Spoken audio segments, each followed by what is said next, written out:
Então, pessoal, a gente vai falar da hidroterapia ou fisioterapia aquática.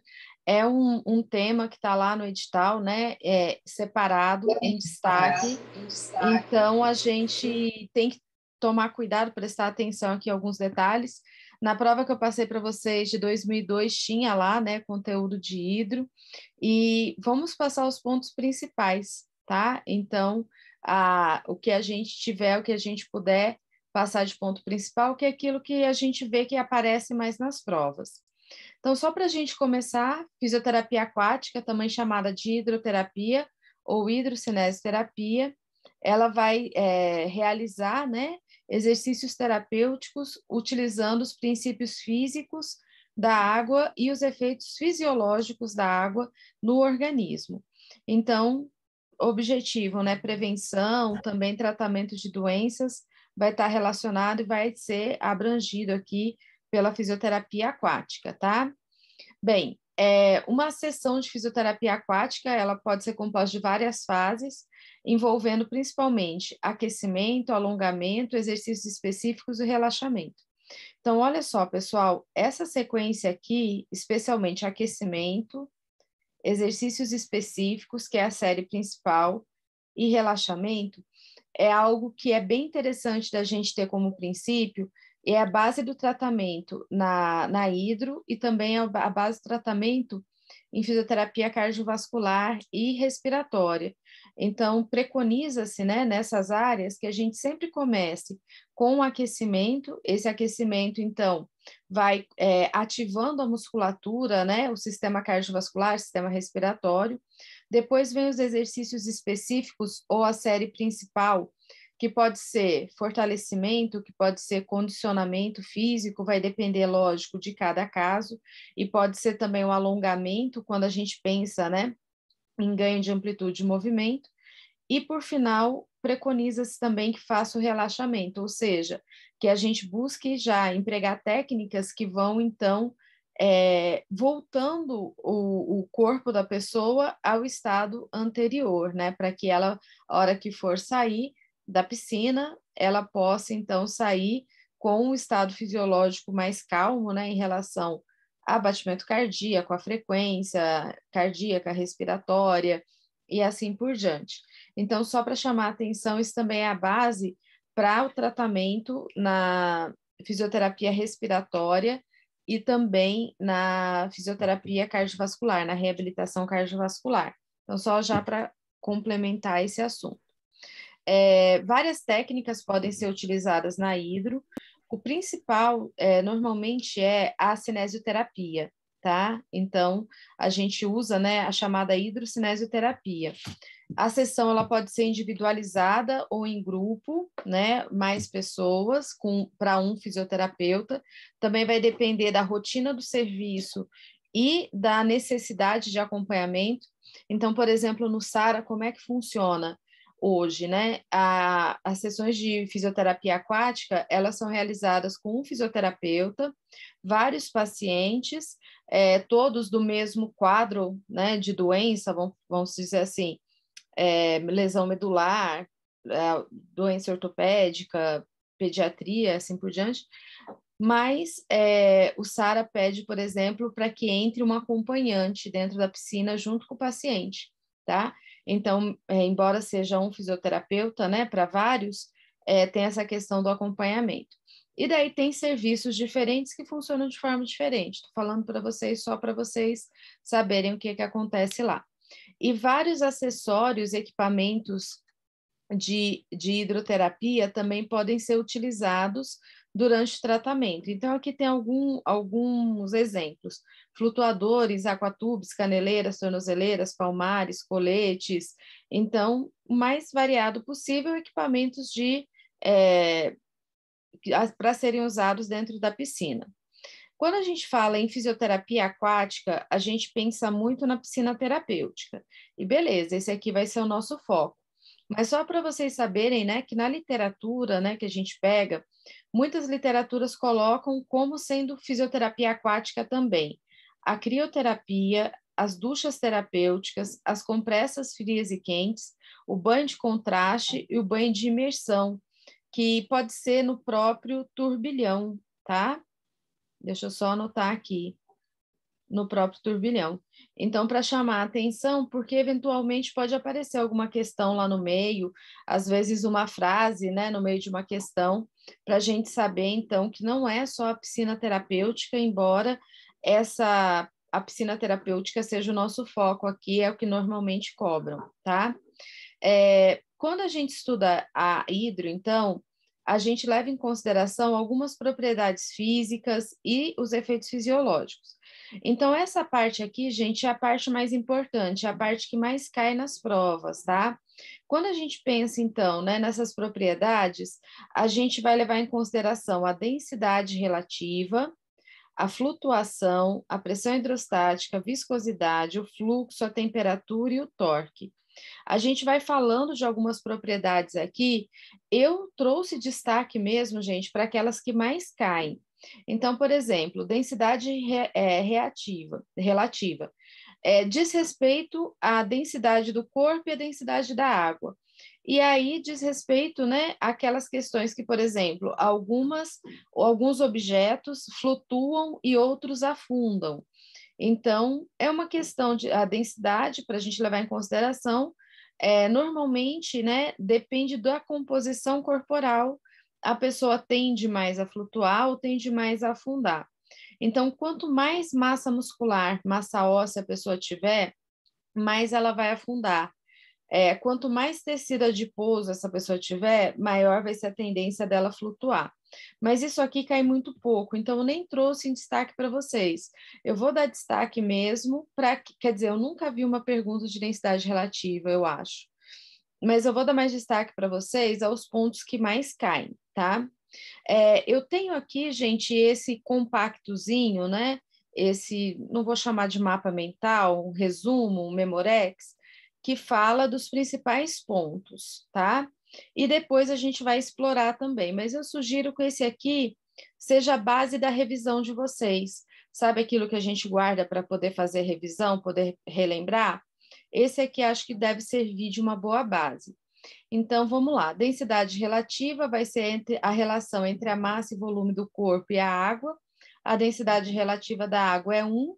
Toda densidade maior que 1 afunda, toda densidade menor que 1 flutua. Né? Então, aqui, só para constar mesmo. Eu não sei se vocês lembram, que vocês são bem mais jovens que eu, mas antigamente tinha o programa do Gugu no SBT, que ele fazia, né, uma prova lá com os convidados de objetos que flutuavam e que boiavam. Só para, quando pensar em densidade relativa, lembrar disso aí. Para a gente relacionada à fisioterapia, não vai ter uma grande importância. Vai ter importância na quantidade de flutuadores, por exemplo, que a gente vai precisar usar com cada paciente. Mas, basicamente, só isso, não tem relevância para a prova, por exemplo. Agora, quando a gente fala em flutuação, que a gente já vai trazer junto o conceito de empuxo, isso aqui realmente é importante, tá? Então, o que que acontece na flutuação? A flutuação, ela envolve, né, a densidade, mas também envolve o empuxo. Então, o empuxo, gente, vai ser uma força que a gente tem que é contrária à força da gravidade.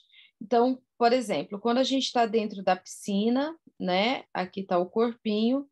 Vamos supor que a gente está, né, com a água aqui até a região do pescoço, mais ou menos.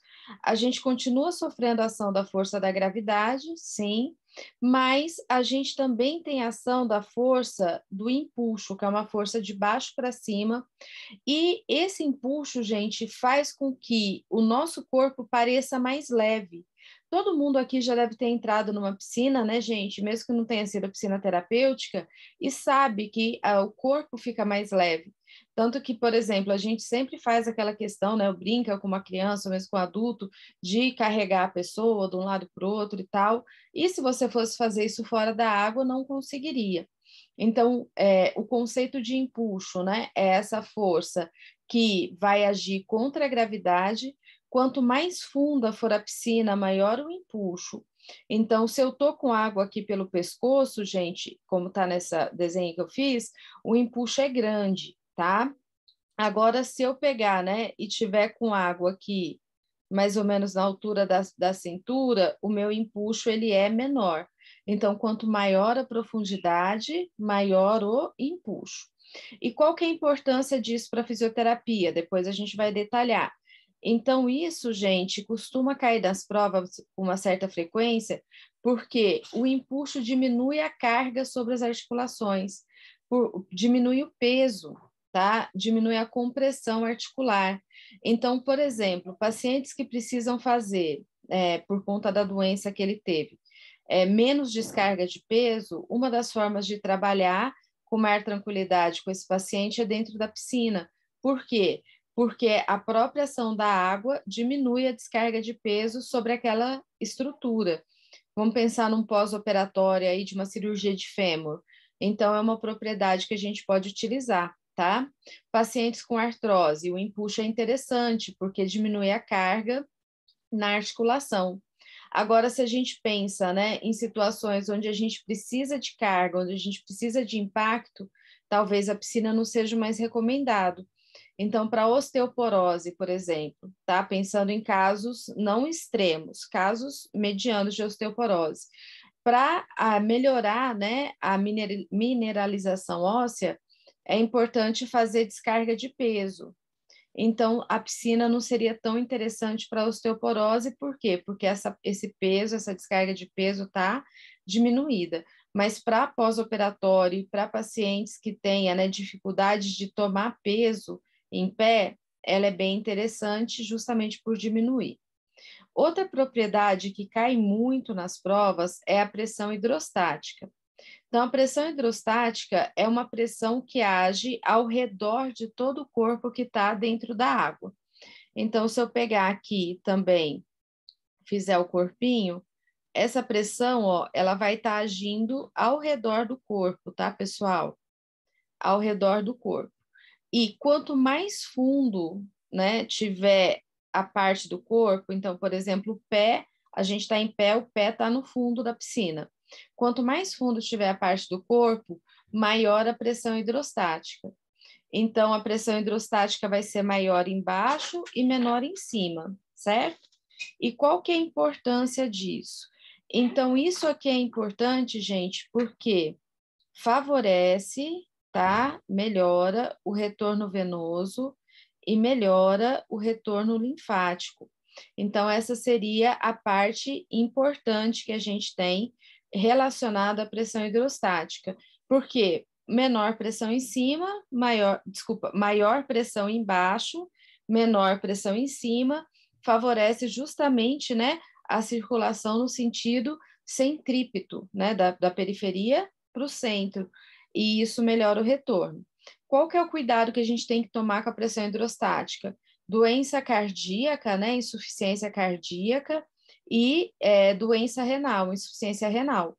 Por quê, gente? Porque você aumentando o retorno venoso, você vai sobrecarregar o coração, lembra? Vai aumentar o débito cardíaco. Então, o paciente tem que ter condições ali, né, que permitam que a gente faça essa atividade. Eu não sei se vocês já perceberam, mas quando a gente entra na piscina e fica um tempo, muitas vezes a gente sente mais vontade de fazer xixi. Por quê? Porque justamente a gente está aumentando o retorno, aumentando a volemia, né, a quantidade de sangue circulante e aumentando também, volemia não, né, gente? Aumentando o retorno, aumentando o débito cardíaco, aumentando consequentemente a filtração desse sangue pelo rim, tá? Esses dois, gente, são os aspectos mais importantes, são os que mais caem na prova.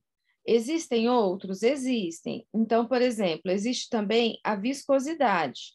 A viscosidade, ela diz respeito ao atrito entre o líquido, né, que está ali, e o corpo, tá? E ela vai influenciar uma outra propriedade que chama coeficiente de arrasto. Então, o que acontece aqui, gente? A gente pode utilizar essa propriedade de viscosidade para facilitar ou para dificultar um exercício. Porque se influencia o coeficiente de arrasto, a gente pode movimentar o líquido da piscina para dificultar ou para facilitar. Esse aqui eu vou explicar mais à frente um pouquinho mais, e aí fica mais claro, acho que fica mais fácil. Outra questão é o fluxo, tá? O fluxo é o movimento da água. Também a gente pode pensar no fluxo laminar e o fluxo turbulento para ajudar ou para dificultar o movimento. Eu não sei se vocês já fizeram alguma aula de hidroterapia ou já trabalharam com hidro ou hidroginástica, que às vezes tem várias pessoas lá dentro de uma piscina e o instrutor fala para todo mundo andar numa mesma direção, né? Então, em círculo andar.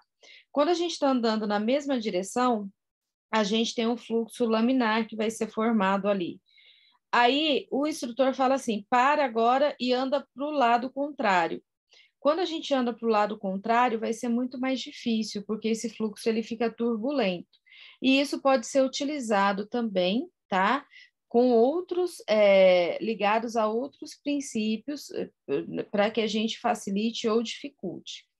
Em relação à temperatura, pessoal, uma coisa importante que a gente tem que lembrar é que a transmissão de calor, né, pela hidroterapia é por condução ou convecção, mas normalmente condução, que é quando a gente tem esse contato com a água. Os exercícios físicos de mobilidade funcionais, a temperatura indicada é de 26 a 33 graus para a piscina, e exercício de condicionamento 22 a 26, porque a temperatura da água também vai alterar as propriedades do sistema cardiovascular, né? Facilitando ou dificultando. Bem, depois eu já olho as perguntas no chat. Então, aqui reforçando a flutuabilidade, tá? É a força ascendente que trabalha em oposição à gravidade, e a flutuabilidade, então, ela está ligada com o empuxo, pode aparecer na prova tanto flutuabilidade quanto empuxo. A flutuabilidade retira de forma relativa o peso do paciente e a carga da articulação, permitindo o desempenho de movimentos ativos com maior facilidade. E a flutuabilidade permite que o profissional tenha um acesso tridimensional ao paciente, por exemplo, quando quer fazer um exercício deitado, né, com o paciente, como se ele estivesse deitado ali na água com um flutuador. Então, esse aqui, né, é um ponto importante. O outro ponto importante é a pressão hidrostática, que a gente falou, pressão exercida sobre o objeto imerso. A pressão aumenta e reduz ou limita, a pressão aumentada reduz ou limita o edema, assiste o retorno venoso, induz a bradicardia e induz o direcionamento central para o fluxo sanguíneo periférico. Então, para a gente entender, né, como é que funciona essa influência da pressão hidrostática. A proporcionalidade da profundidade da pressão permite que o paciente realize exercício com maior facilidade quando estão mais próximos da superfície e com mais dificuldade quando eles estão menos próximos. Então, aqui, pessoal, está ligado realmente, né, a essa questão da pressão. Quanto mais profundo a gente tiver, maior pressão. Isso impacta todo o sistema do nosso corpo.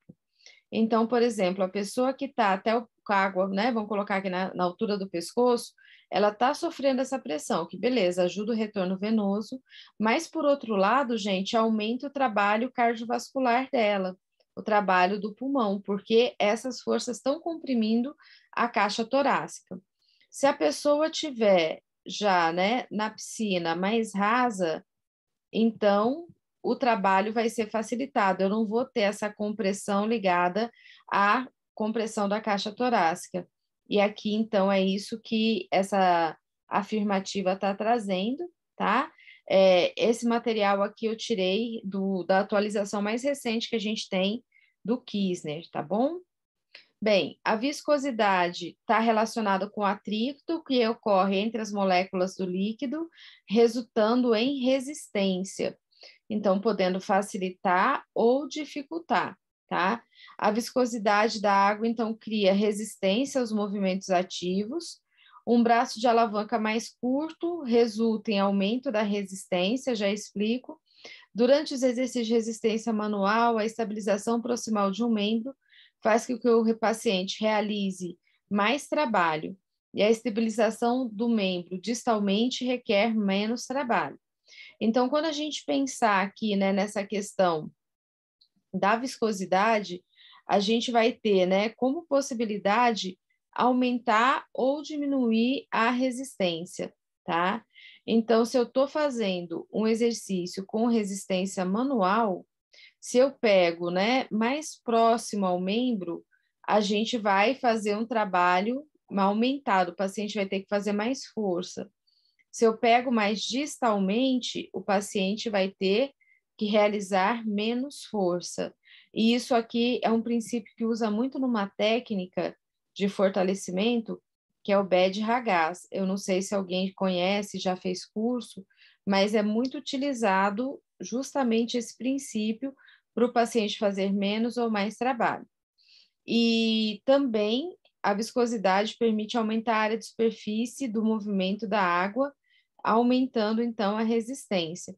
Então, por exemplo, né, se eu pego um palmar, né, que é um instrumento que a gente usa muitas vezes, que ele pode ser menor, pequeno, ou ele pode ser maior.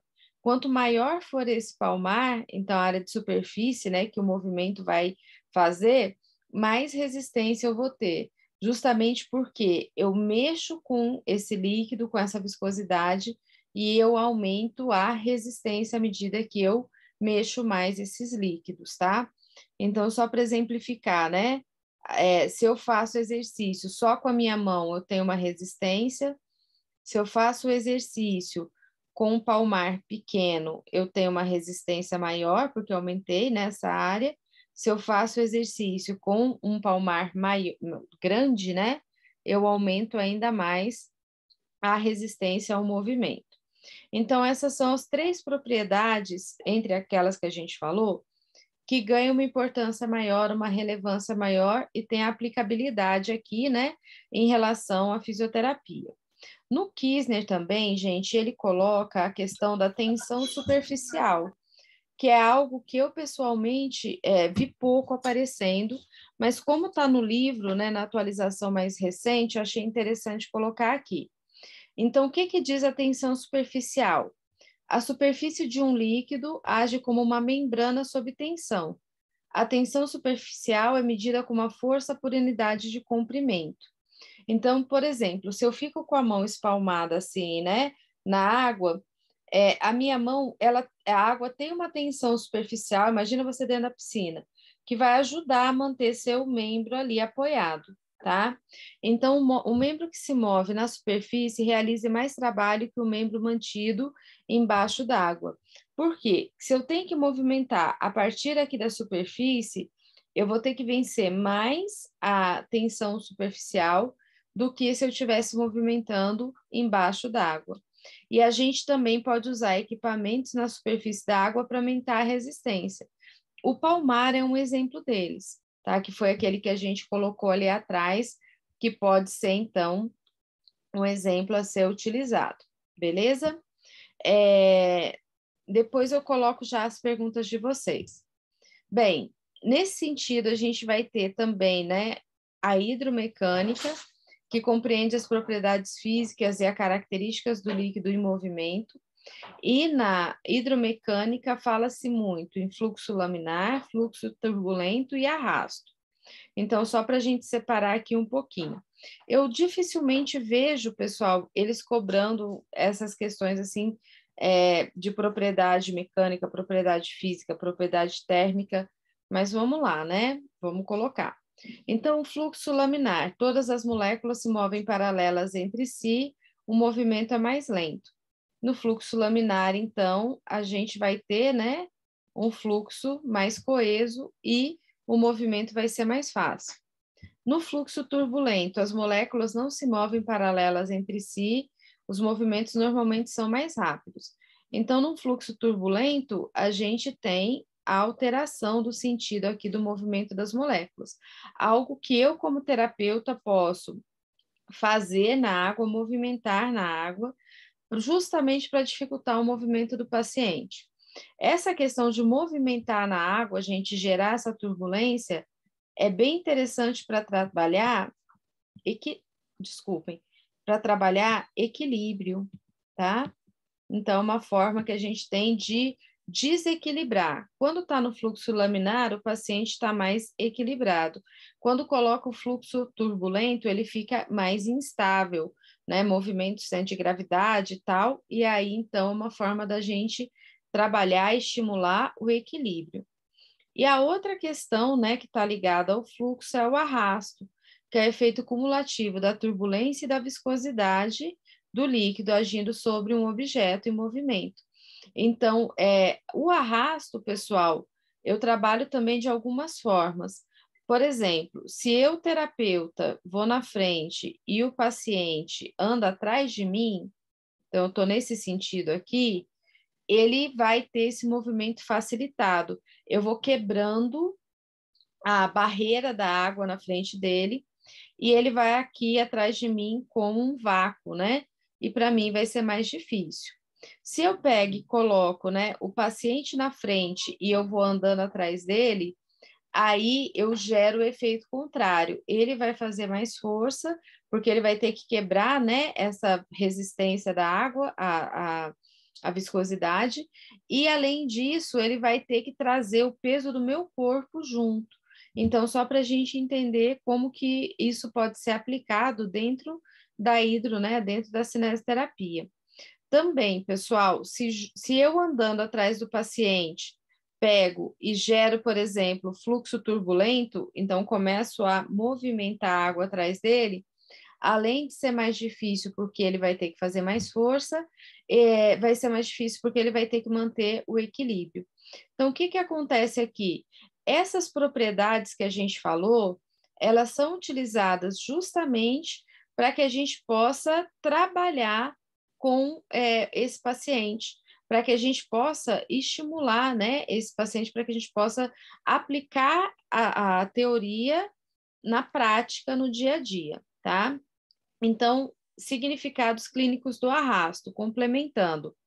À medida que a velocidade do movimento através da água aumenta, a resistência também aumenta.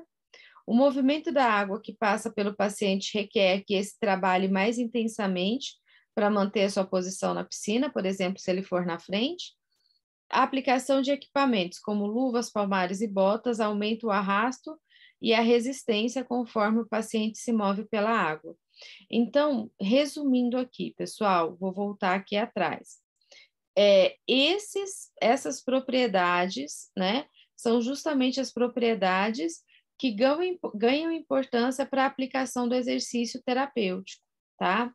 Então, a flutuabilidade, a gente já viu, né, que a característica principal é diminuir, então, retirar de forma relativa o peso das articulações, então, especialmente para pessoas que têm restrição à descarga de peso, ou às vezes, pessoal, um paciente neurológico, por exemplo, que no solo, contra a ação da gravidade, ele não consegue realizar um movimento, porque a ação da gravidade, né, achata ele, torna mais difícil realmente essa movimentação, e dentro da água ele consegue realizar um movimento de maneira mais fluida.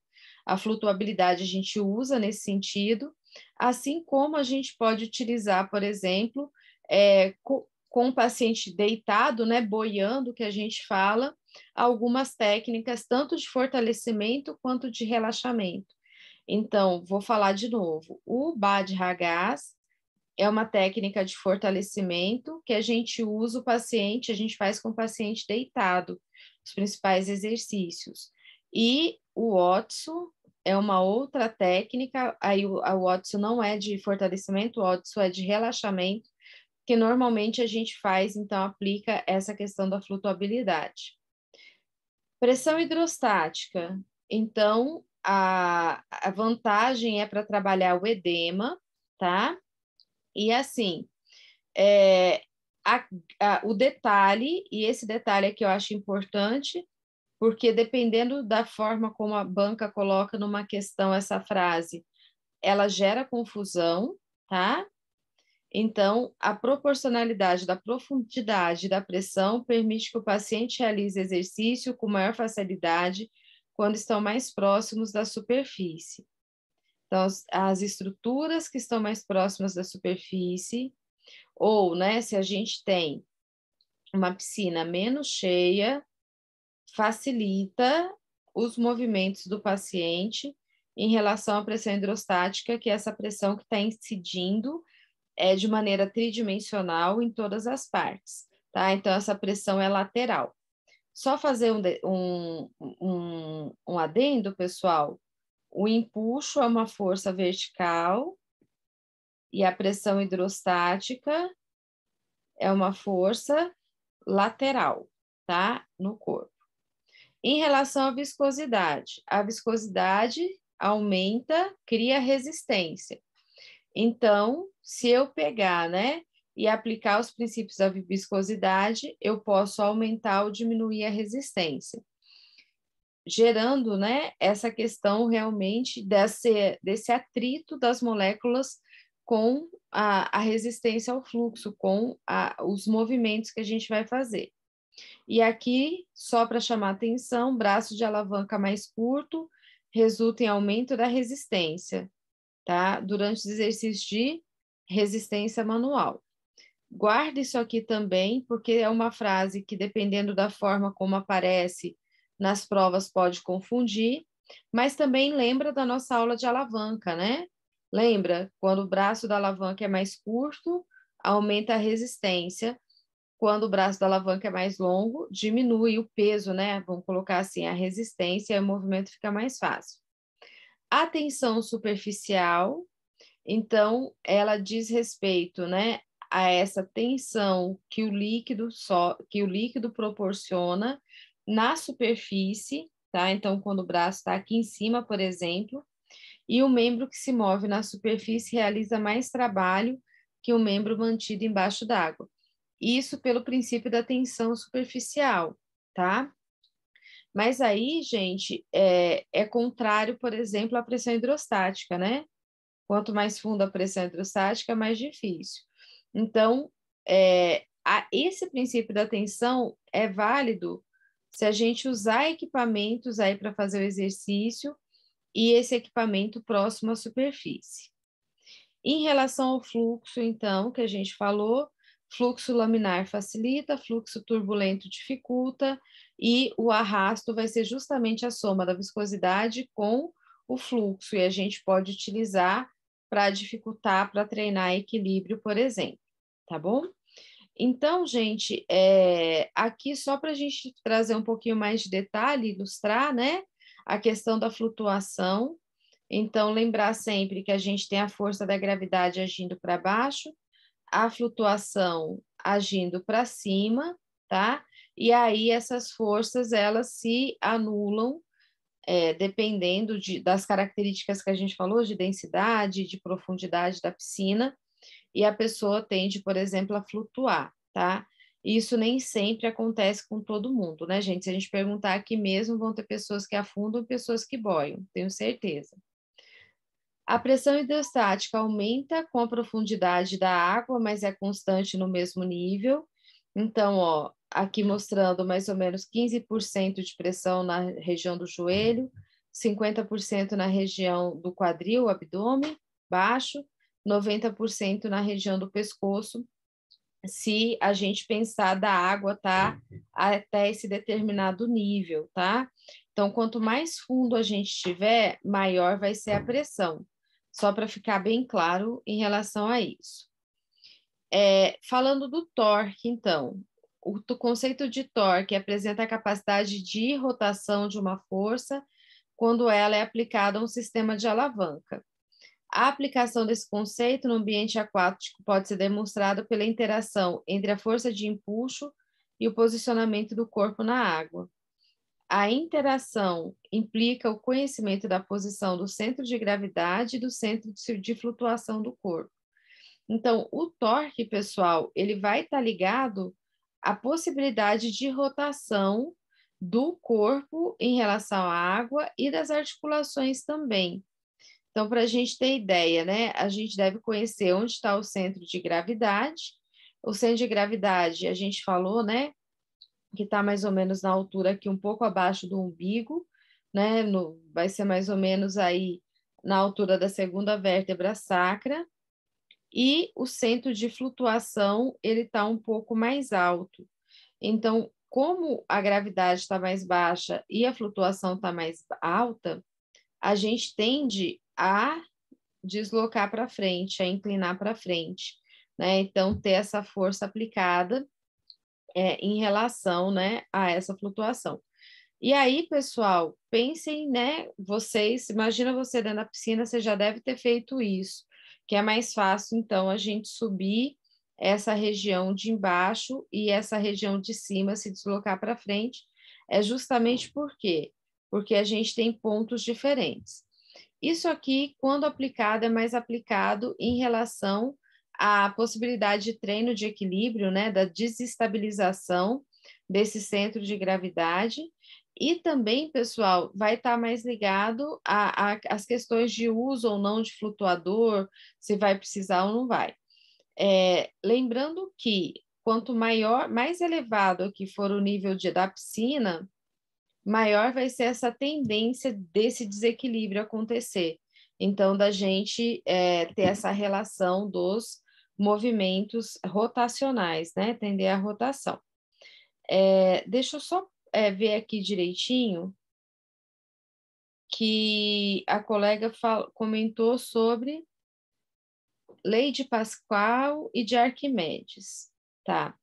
Pessoal, eu não uso muito isso no meu dia a dia, então realmente eu vou ter que dar uma olhadinha, uma consultada, para eu conseguir falar para vocês de maneira correta, tá? Mas eu não me lembro qual que é a lei de Pascal e nem a de Arquimedes. Deixa eu só ver aqui. Então, a lei de Pascal, deixa eu só olhar aqui rapidinho, tá, gente?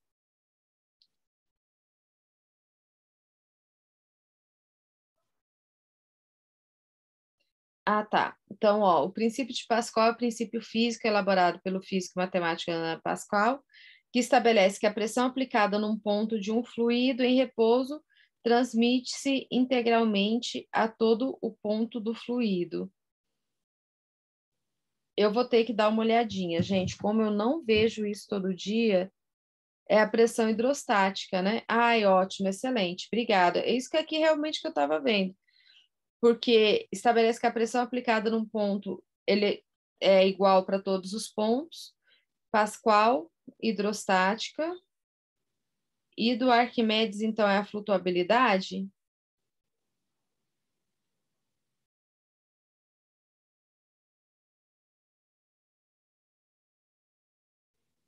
Se vocês quiserem, então, guardar. É a flutuabilidade, o empuxo.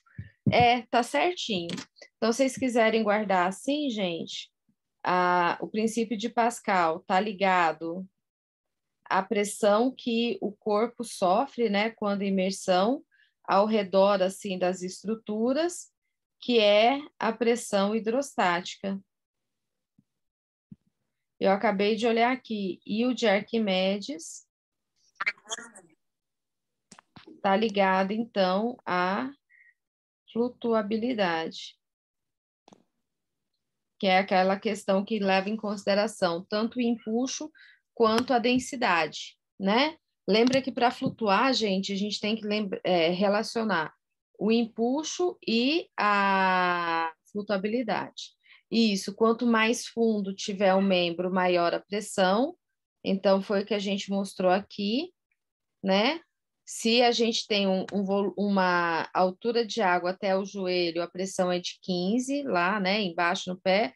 Se a altura da água até o abdômen, o umbigo aí mais ou menos, a gente vai ter 50%, e se a altura da água estiver aqui em cima, na região do pescoço, 90%.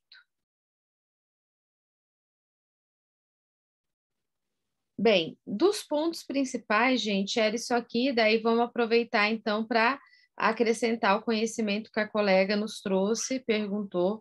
Realmente eu não tenho essa relação clara, não tinha, agora tenho. Agora toda aula também eu vou falar disso, tá? Agradeço bastante.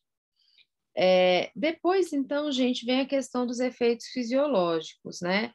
Então, quais são os efeitos fisiológicos que a imersão provoca? Então, vai ocorrer aumento do consumo energético, pois o coração deve aumentar a força de contração, o débito cardíaco em resposta ao aumento do volume de sangue, que é aumento do retorno venoso. Aumento do débito cardíaco parece estar relacionado com a variação de temperatura, podendo atingir aumento de 30% e uma temperatura de aproximadamente 33 graus. Então, só para a gente colocar aqui é graus Celsius, tá? Então, só para a gente colocar essa questão, né, da interferência no débito cardíaco. A imersão na altura do tórax afeta significativamente o ritmo respiratório e ocasiona aumento do trabalho respiratório devido à compressão da caixa torácica. Só que é importante, por quê, pessoal? Algumas questões de concurso ela coloca, por exemplo, se paciente com Duchenne pode fazer hidroterapia, né? E aí a gente tem que prestar atenção no seguinte: a banca deve colocar, quando pergunta sobre isso, se qual é a condição respiratória desse paciente. Então, se ele tem, né? Normalmente eles colocam um caso clínico e aí perguntam se está indicada a hidroterapia ou não. Então, isso a gente tem que observar bem no quadro clínico do paciente. Se o paciente tiver já limitação respiratória, a distrofia de Duchenne é uma doença restritiva, né? A gente vai ter maior dificuldade de trabalho respiratório por parte desse paciente. Então, o seu objetivo é aumentar o trabalho respiratório por algum motivo? Pode. O objetivo não é aumentar o trabalho respiratório. Então, um paciente, por exemplo, que já tem dificuldade, se você colocar dentro da água, é como se você colocasse um colete, né, que fosse fazer uma resistência para a expansão. Então, aí não cabe, né, fazer o exercício, tá? Dentro da água, fazer a hidroterapia. Em relação ao sistema músculo-esquelético, a transferência de calor, né, quando a gente está em imersão em temperatura, da termoneutra em temperatura acima da termoneutra, 37 graus, pode ocasionar vasodilatação e aumento do fluxo sanguíneo celular. O auxílio da flutuação diminui a sobrecarga articular, que é aquilo que a gente disse, né?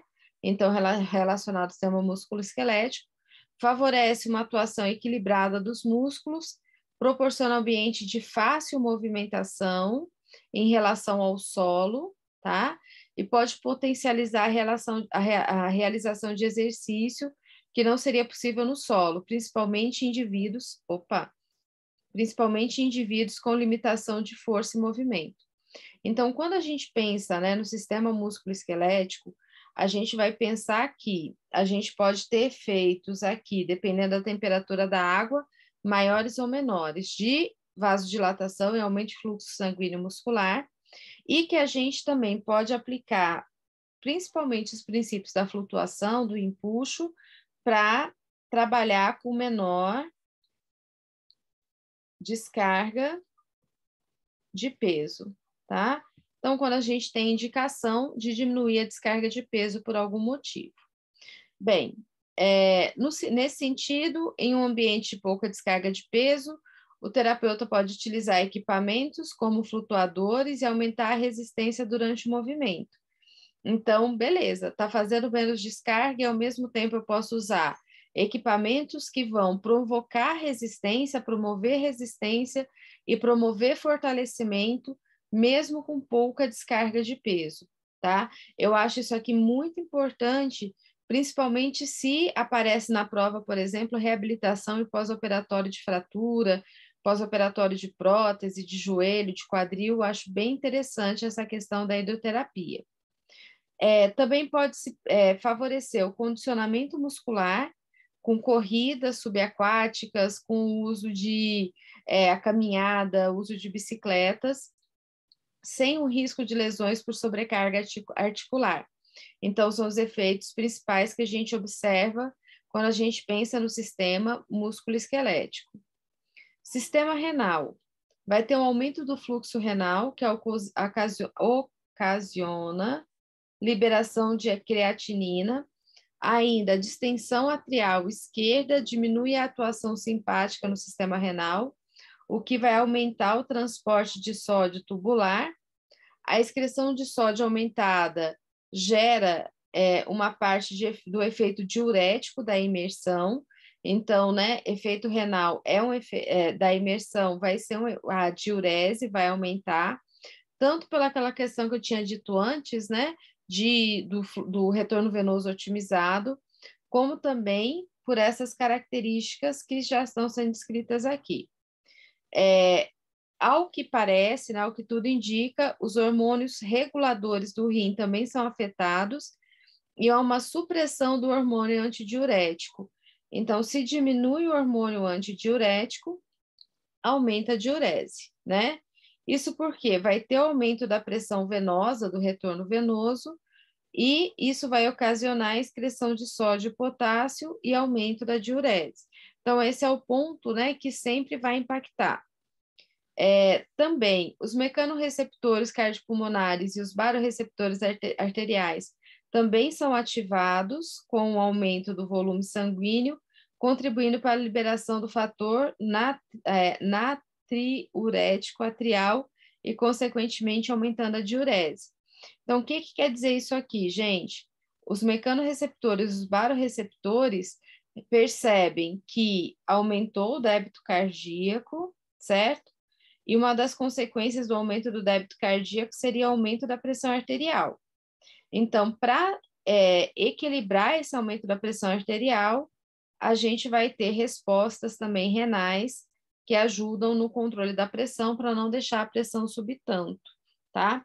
Então, isso tudo, no final das contas, né, vai resumir a influência sobre o rim. O mais importante, gente, é o efeito diurético que a imersão vai ter. E aí lembrar, né, que tendo em vista que tem efeito diurético, a gente tem que pensar em pacientes que tenham problemas renais, se está indicado ou se não está indicada a realização da hidroterapia, tá? Bem, os efeitos combinados no sistema renal e cardiovascular em temperatura termoneutra parece diminuir a pressão em longas imersões, o que pode gerar diminuição das pressões sanguíneas que duram até horas pós-imersão. Então, como a gente tem, pessoal, beleza, a gente tem aumento do débito cardíaco, ok, mas a gente tem a tendência a diminuir a frequência cardíaca e também a tendência a aumentar a diurese, a imersão, ela pode sim causar diminuição da pressão. Lembrando também, né, que dependendo da temperatura, termoneutra é que está mais próximo da nossa temperatura corporal. A gente vai ter vasodilatação periférica, e a vasodilatação periférica diminui a resistência vascular periférica. A gente falou várias disso, né, na aula de cardio. Se alguém não assistiu, assiste depois, que daí vai fazer mais sentido. Mas isso tudo, então, impacta nessa questão da pressão, tá? Então, a imersão também pode ser benéfica no caso de edema, por ajudar, né, no retorno do líquido na circulação linfática. Esse aqui a gente já estava falando. Sobre o sistema nervoso. Então, sobre o sistema nervoso, a água, o efeito da água parece influenciar os níveis de dor por mecanismo de redução de sensibilidade de terminação nervosa livre. Então, diminui dor. E sugere-se que o efeito da imersão pode causar extravasamento sensorial, dado pela temperatura, atrito, pressão, que aumenta o limiar de dor. Ou seja, para a pessoa sentir dor, o estímulo vai ter que ser mais forte, tá? Aumentar o limiar de dor, gente, é importante. Então, se eu tenho, por exemplo, um baixo limiar, vamos só para brincar aqui, um estímulo de 10 causa dor, tá? Se eu tenho um limiar mais alto, eu vou precisar de um estímulo de 100 para causar dor.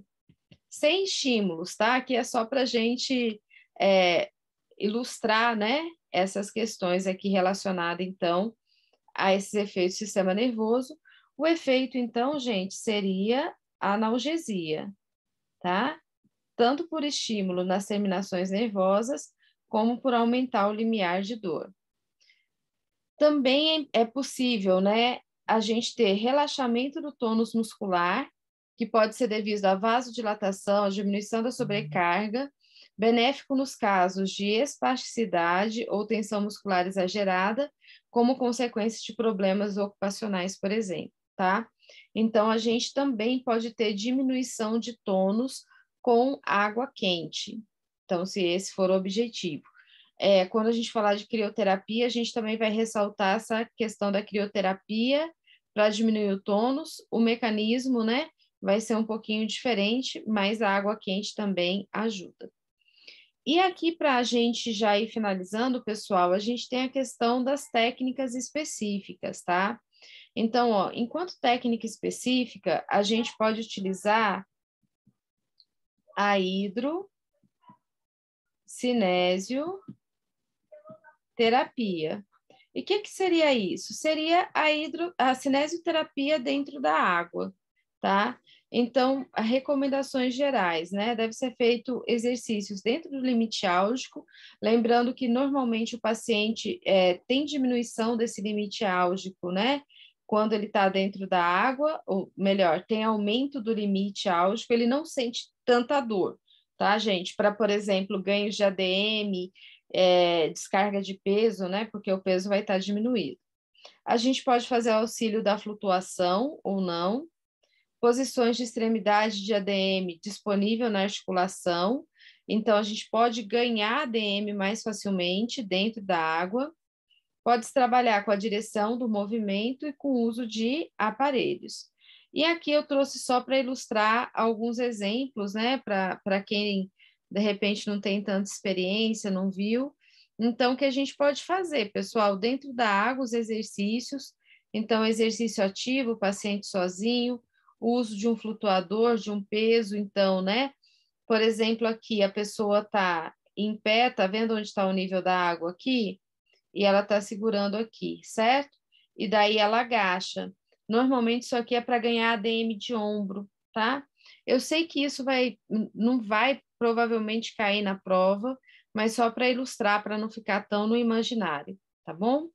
Bem, aí em relação à normalização do tônus, né, diminuição do tônus, lesões encefálicas, medulares, o tônus é velocidade dependente, então a gente vai, né, buscar fazer exercícios mais lentos, e isso pode fazer, né, na sessão. A água aquecida diminui o tônus e a imersão diminui o tônus também. Sempre lembrando que a gente tem que ter um tempo para isso. No fortalecimento, para trabalhar o fortalecimento, a gente tem que pensar nas ações do empuxo versus a gravidade. Porque para eu fazer fortalecimento na piscina, aí a gente vai ter que fazer o quê? A gente vai ter que forçar mais movimentos, né, com o uso de flutuadores, com o uso do atrito, com o uso do arrasto, porque o empuxo, né, diminui essa força. É bem legal trabalhar com fortalecimento dentro da piscina para grupos musculares, né, com força abaixo de 3, e aí utilizar a turbulência, a resistência, a profundidade para influenciar nesses movimentos. Quais são os princípios do treinamento de força? Então, utilizar a resistência fornecida pela turbulência e pela flutuação, como aqui a gente pensar, né? Deixa eu só voltar aqui, por exemplo.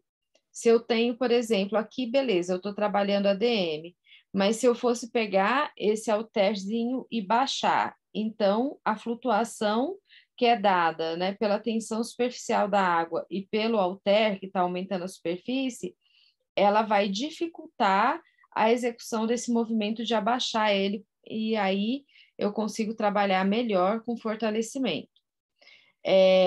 Também vai ser princípio, né, que a dificuldade, a resistência vai ser influenciada pela superfície, então, equipamentos maiores ou menores, quanto maior equipamento ali que estiver usando, né, maior vai ser a resistência. A velocidade do movimento também, quanto mais rapidamente a gente se move dentro da água, maior a resistência. e pelo arrasto. Então, quanto mais eu gerar arrasto para esse paciente, né? Como o exemplo que eu dei dele andar na frente, eu andar atrás e eu ainda fazer, né? Turbulência na água, mais difícil vai ser, maior vai ser o fortalecimento. Bem, e a progressão de exercício de força vai ser com o aumento da superfície de contato, então, equipamentos menores para equipamentos maiores, aumento da repetição, da carga, da velocidade e adição de novos equipamentos. Então, aqui só para a gente ter uma ideia, né, de princípios gerais, tá?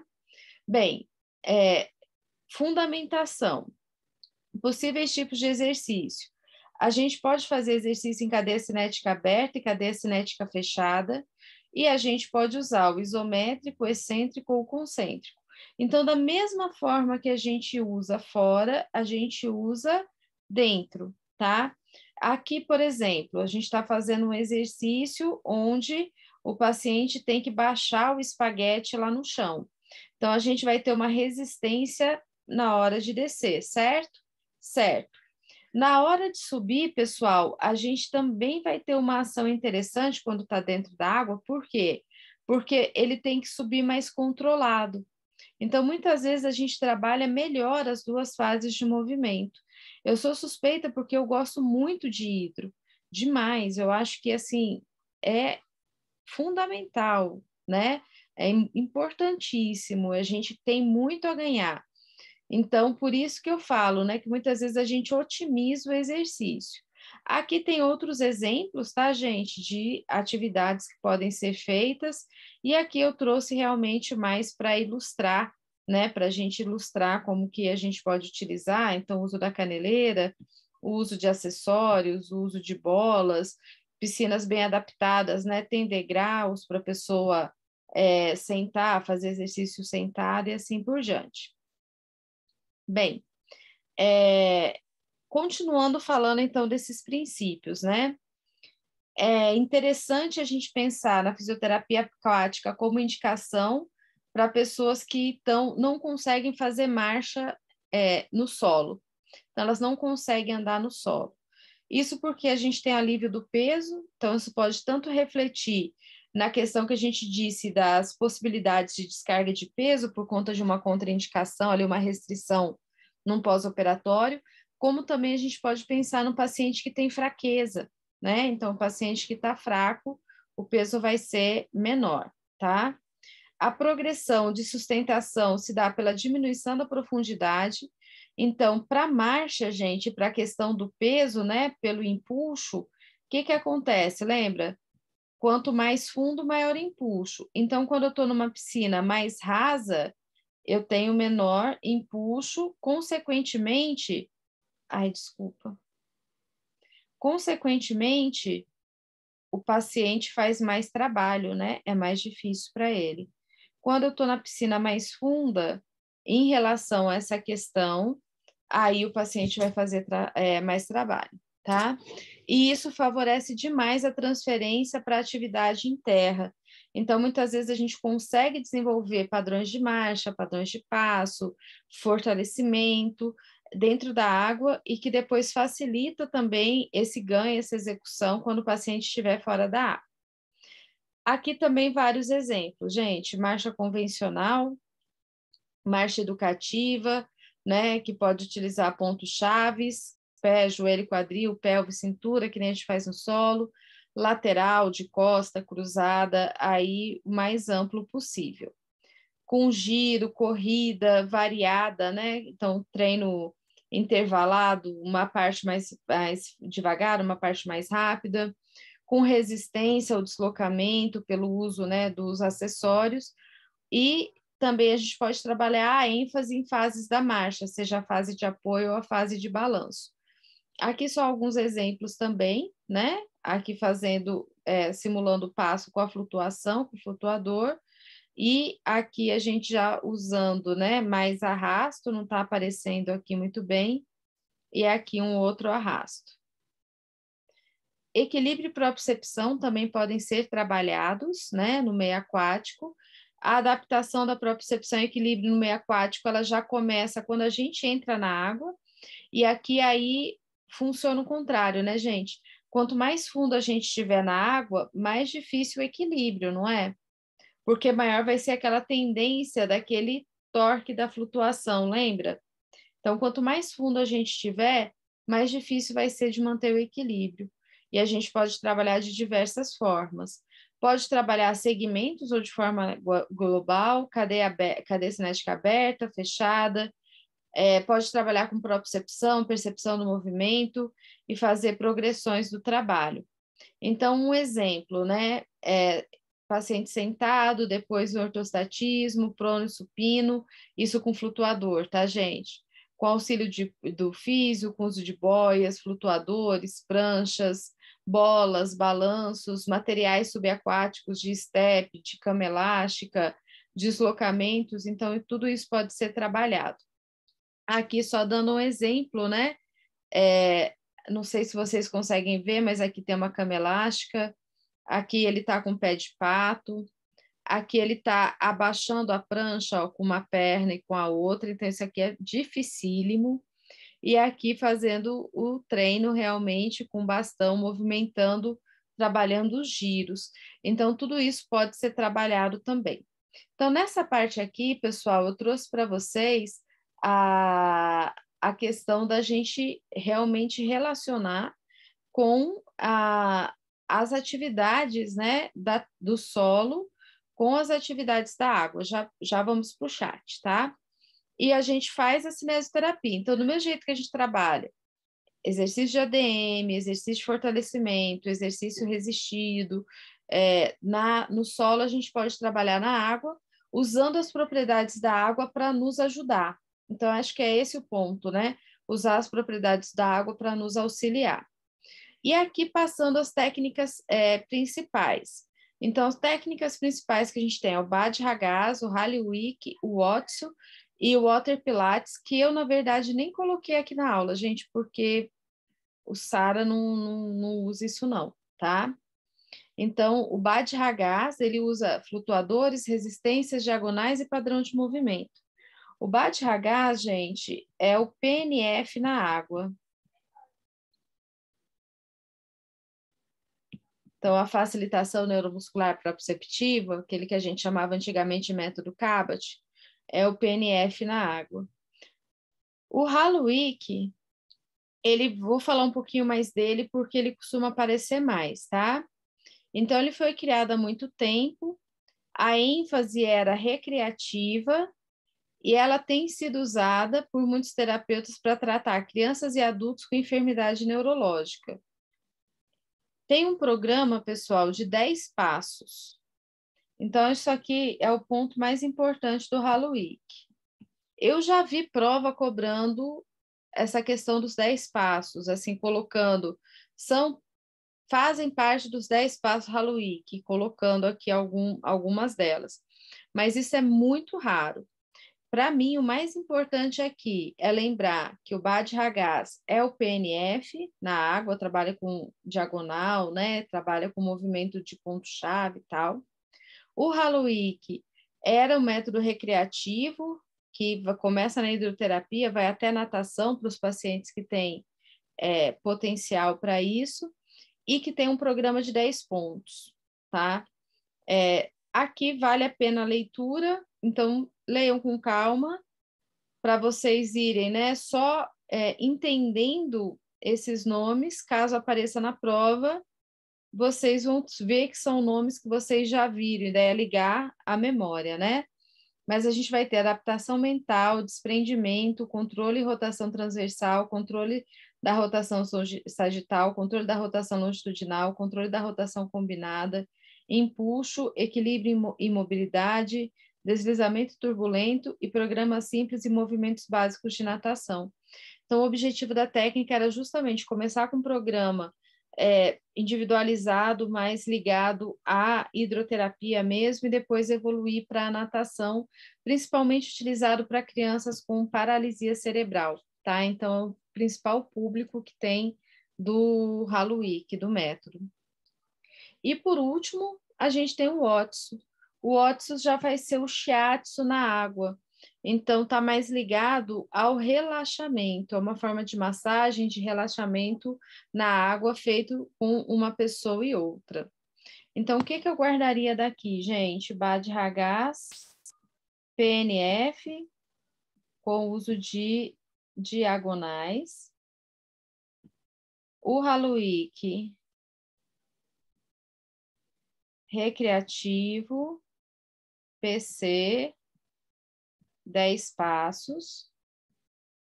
O Watson, relaxamento, shiatsu. Ah, só um negócio aqui, gente. Bajragás é mais usado para fortalecimento. Beleza? Essa caneta tá ruim hoje, tá? Mas deu para entender, né? Então, esses são os pontos principais. Vamos lá, gente. Deixa eu voltar aqui rapidinho, só para a gente tirar uma dúvida aqui. É,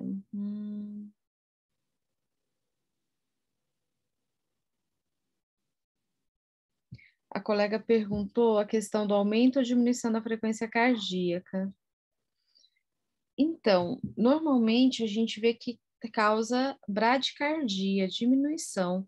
Estou tentando ver onde que eu li aqui.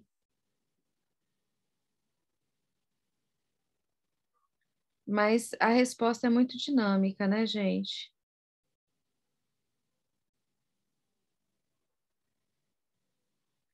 Eu não estou encontrando.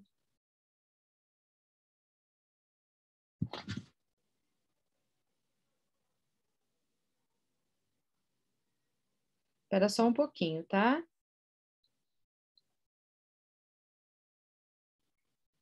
Aí a gente já esclarece essa dúvida. Lembra que tinha um ponto aqui que estava?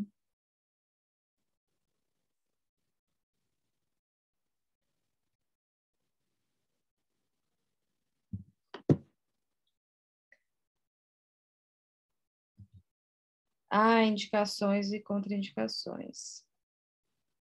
Deixa eu só ver se esse aqui já a gente fala rapidinho.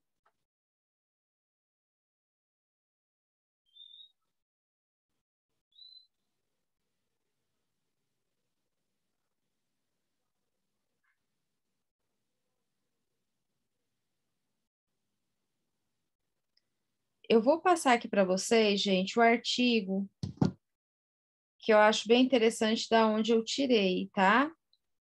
Eu vou passar agora no grupo. Aí a gente lê, na próxima aula que a gente se encontrar, a gente finaliza só para não ficar com dúvida. Peraí.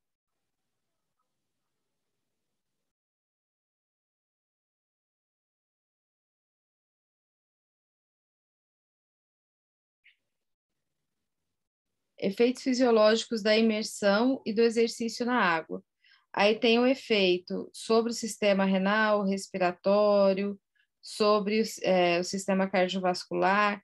Aí a gente olha com calma para não ficar procurando agora, porque existem respostas dinâmicas aí, tá? Ah, isso, lá na pressão hidrostática, né? Mas vamos dar uma olhadinha aqui no, no slide. Indicações, contraindicações relativas e absolutas. Gente, contraindicação absoluta sempre: ferida aberta, incontinência urinária ou fecal e as questões de insuficiência cardíaca, insuficiência renal, ferida aberta, que eu falei, e toda doença de pele, né, infecciosa, incontinência e os pacientes que têm debilidade respiratória, né, que não podem ter aumento do trabalho respiratório. Eu depois posso listar também, não coloquei aqui, acabou passando, mas eu posso listar para vocês se eu estiver esquecendo de alguma delas, tá? Então, eu teria também que pegar aqui a listinha direitinho para eu não esquecer de nada. Mas eu passo para vocês as contraindicações. TQT, GTT, contraindicação absoluta. Sim. A menos que, ou relativa, né? A GTT é muito difícil, né, gente? Só se o nível da água for mais baixo, entendeu? Então, TQT, relativa porque uma TQT com nível de água baixo, pode-se até pensar, desde que esteja controlado, né? O paciente não esteja expectorando. Parkinson não tem contraindicação. A menos que ele tenha uma dessas condições que a gente falou associada. Então, depende da capacidade respiratória. Então, qualquer doença, gente, qualquer doença que tenha diminuição da capacidade respiratória, diminuição da capacidade vital, diminuição, né, da força da musculatura respiratória, aí não vai, tá? Nunca vi contraindicação para Parkinson por conta disso. Você já viu? Tanto que a gente indica paciente Parkinson fazer, tá? Então, assim, lembra sempre da questão que a gente sempre tem que pensar. Pô, por exemplo, aparece uma questão de concurso lá, que ela está descrevendo que o paciente tem toda uma dificuldade respiratória. Não faz. Quem tem normalmente contraindicação por falência respiratória é doença neuromuscular. Então, Duchenne, miastenia graves, síndrome pós-pólio, esclerose lateral amiotrófica, e aí pensa nas doenças neuromusculares. Então, pode ter contraindicação, mas dependendo do que o caso clínico escreva sobre a função respiratória, né? Então, tem que medir bem aí o caso. Eu tinha lembrado uma coisa. Ah, sim. Paciente com esclerose múltipla tem contraindicação de hidroterapia em água quente, e água muito quente. Esclerose múltipla, que agora vocês falaram, eu lembrei. No mais, pessoal, eu não me lembro agora de cabeça de outra. Vocês querem perguntar alguma específica?